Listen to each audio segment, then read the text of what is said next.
again guys, welcome back to the channel. In today's video we are back for another Mach Loop Time Trial, and this one, I'm sure many of you agree, I think will be quite special. As you can see, we have the mighty Avro Vulcan sat in front of us. That's the aircraft we'll be taking around the Mach Loop today. The Vulcan, of course, is an iconic Cold War era British built jet bomber, and in my opinion, and I'm sure for many of you as well, I think it's an absolute masterpiece of design. The specific variant of the Vulcan that we'll be running today is the B Mach 2, and this particular product is produced by Just Flight. A very nice job they've done with the aircraft, I have to say. Anyway, as usual, we're going to take the aircraft on a run around the Mach Loop and see what sort of time we can achieve with it. We'll then compare that time against the other aircraft that we've run on the loop to date. As always guys, I do hope you enjoy the video. If you do, please consider giving it a like and subscribing to the channel. If you have any comments or questions for me, you can leave those down in the comments section below. This is a run that I'm really looking forward to. I think it should be really interesting to see how the old girl performs on the loop. So as usual, let's get the aircraft up in the air, and I'll give you a brief history of the Avro Vulcan as we make our way out towards the Mach Loop. So in front of us today we have the Avro Vulcan, a jet-powered tailless delta-wing high-altitude strategic bomber which was operated by the Royal Air Force from 1956 until 1984. The aircraft was designed by the Avro company in response to specification B35 and 46. Of the three V-bombers produced to meet the design specifications, the Vulcan was considered the most technically advanced, and also therefore the riskiest option. In fact, several reduced-scale aircraft were produced to test and refine the aircraft's delta wing.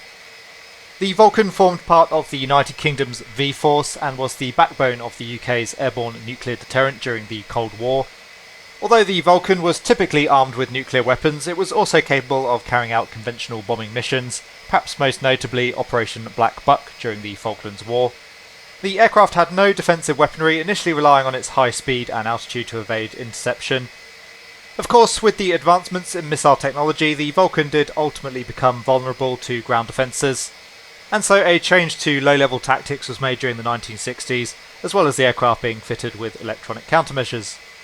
During its final years of service, 6 Avro Vulcans were also converted to K2 tankers for aerial refuelling.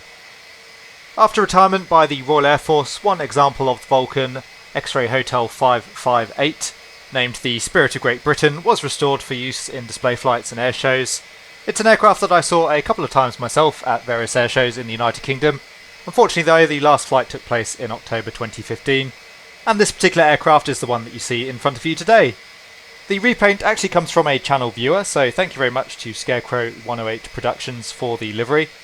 In terms of the aircraft's performance, the Avro Vulcan is powered by 4 Bristol Olympus twin-spool turbojet engines, providing about 11,000 pounds of thrust each.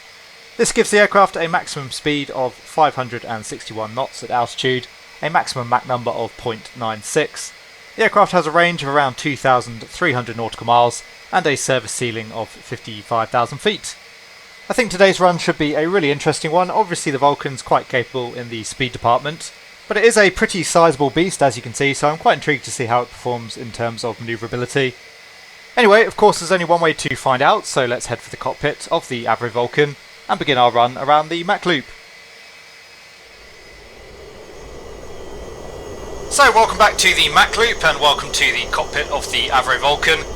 As you can see, we're just passing the town of Mach off at 1 o'clock at the moment. And the Vulcan is such a cool aircraft to be in. A little bit heavy on the controls, I have to say. The most we can really get out of the aircraft seems to be about 350 knots, just below Mach 0.7, otherwise we lose most of the control authority. Anyway, over the road, start stopwatch. We're heading down the valley as per usual, following the B404 for now. And of course the river. We'll try and gain just a little bit of speed as we come down the valley here, but we're going to have to slow up again for the turn for sure.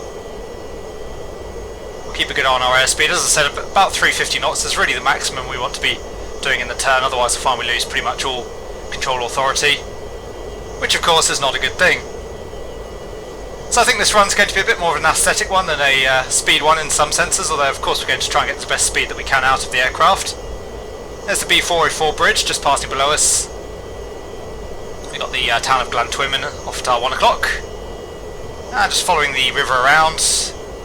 Full aileron deflection there for the turn, so as you can see the roll rate really reduced by the speed. And the visibility in the aircraft as well is pretty limited, so I'm going to lean out in the turn here. Come up on the thrust again just a little bit, try and pick up some more speed. We drop back to 350 knots there. Having to use some rudder as well here to get the aircraft back around the turn.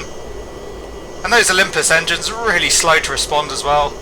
The aircraft overall really does feel a bit of a lumbering beast, but it's great fun to fly, and really nice challenge as a result. Anyway, getting the aircraft pointed towards the hill.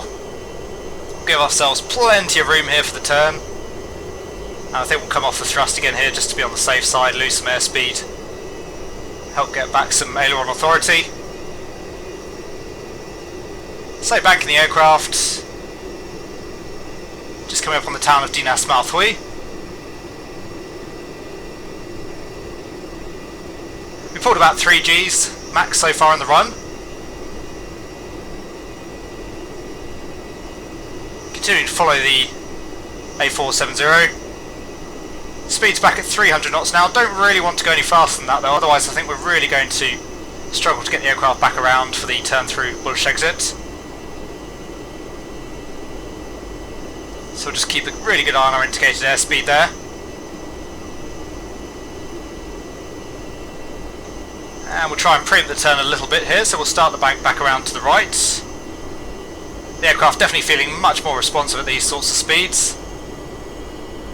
I don't think I would have been able to manage to turn much faster than that. A couple of cars down below us, they're going to get a really awesome flyby in just a second. And reversing the turn again back round to the left. Airspeed just above 300 knots at the moment. Again, don't really want to go any higher than that as we come through over the crossfoxes in. Probably one of the tightest turns on the route. So just coming overhead, the crossfoxes in. We'll start the bank around to follow the A487. And we'll come up again on the thrust just momentarily. I think we can stand to gain a few knots here, but we don't really want to be going any faster than about 330 knots. Back around to the right. Always having to use a fair bootful of rudder here to get the aircraft into the turns. Continuing to follow the road out towards Llyn. And again we'll hug the side of the hills here just to give us plenty of room to turn through Corris Corner. Really struggling to line up the turns here with the visibility. The cockpit such that it is. And again preempting the turns somewhat, up to around 4 Gs maximum. Speed's still back around 300 knots, I think we're good there for now. Full deflection out to the right there, you can see the roll rate really slow in the aircraft at these speeds. Almost approaching the end of the run here, we're back up at 340 knots at the moment. Going to have to follow the contours of the valley fairly loosely here I think. There's Corris just down below us.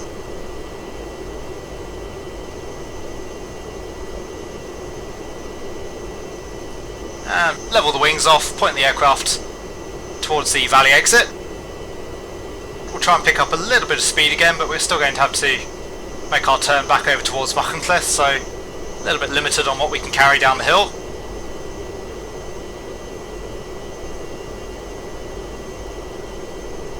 And there's the town just off the nose, banking the aircraft back round to the right. Over the road, stop the stopwatch. And we'll climb away. Overall, not a bad run in the Vulcan there. I think there was definitely room for improvement. We probably could have carried a little bit more speed on some of the straights, but it's really hard to get the aircraft into a turn at high speed, so I think carrying any more than that I would have been pretty unsure if we're going to make some of those turns. All in all, not the fastest run again. I think there was some room for improvement, but I really enjoyed that nonetheless.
So there you go guys, I hope you enjoyed our run around the Mach Loop in the Avro Vulcan. Once again, really enjoyed the run myself, a really awesome aircraft to fly. Not the most manoeuvrable, but what she lacks in manoeuvrability she certainly makes up for in looks. The Avro Vulcan managed a time of 4 minutes 39.91 seconds, putting it well above the Spitfire and the Hurricane, but actually somewhat surprisingly just below the Skyraider. That being said, I suppose it's not entirely unexpected. The Vulcan obviously has the Skyraider beat in terms of raw speed, but as I said, the aircraft's manoeuvrability was a real handful through some of the turns. I'm not entirely sure how accurate that is to the real world aircraft, but we obviously have to deal with what we're given in the sim. Anyway, a great day out in the Vulcan. I hope that you guys enjoyed it. As always, if you did, please consider giving the video a like and subscribing to the channel. If you have any comments or questions for me, you can leave those down in the comment section below, and I'll always do my best to answer them. Thank you as always for watching. A big thank you to my channel members and patrons for all of your support. Wherever you are, I hope you're having a great day. Thank you very much once again, and I will see you all again soon.